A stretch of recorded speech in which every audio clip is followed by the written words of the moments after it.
చిత్తూరు జిల్లా పలమనేరు మండలం పెంగురుగుంట పంచాయతీ పరిధిలో బుధవారం రాత్రి ఒంటరి ఏనుగు పలు పంటలను నాశనం చేసింది. ముసలిమడుగు సమీపంలోని చంద్రశేఖర్ నాయుడు చెందిన 1/2 ఎకరా వరి పంటను తొక్కేసింది.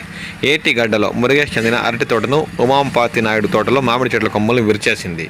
కాయ దశలో ఉన్న సపోటా చెట్ల కొమ్మలను కూడా విరిచేసి తీవ్రంగా నష్టపరిచిందని బాధిత రైతులు వాపోతున్నారు.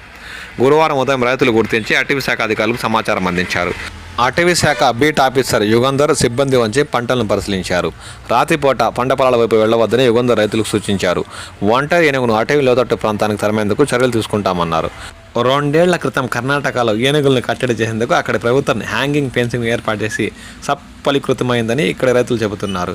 ఇలాంటి ఫెన్సింగ్నే జిల్లాలోని అటవీ సరిహద్దు పొడవును ఏర్పాటు చేస్తే ఏనుగుల దాడులను పూర్తిగా అరికట్టవచ్చని రైతు సంఘం నాయుడు ఉమాపతి నాయుడు పేర్కొన్నారు. గత ఏడాది తీసుకొచ్చిన కుంకి ఏనుగులు అటవీ ప్రాంతంలో ఏనుగులు కట్టడి చేయలేకపోతున్నాయని వారు ఆందోళన వ్యక్తం చేస్తున్నారు. సంబంధిత శాఖ అధికారులు ప్రత్యేక దృష్టి సారించి ఈ ఒంటరి ఏనుగు దూర ప్రాంతాలు తరమేయాలని ఈ సందర్భంగా వారు కోరుతున్నారు.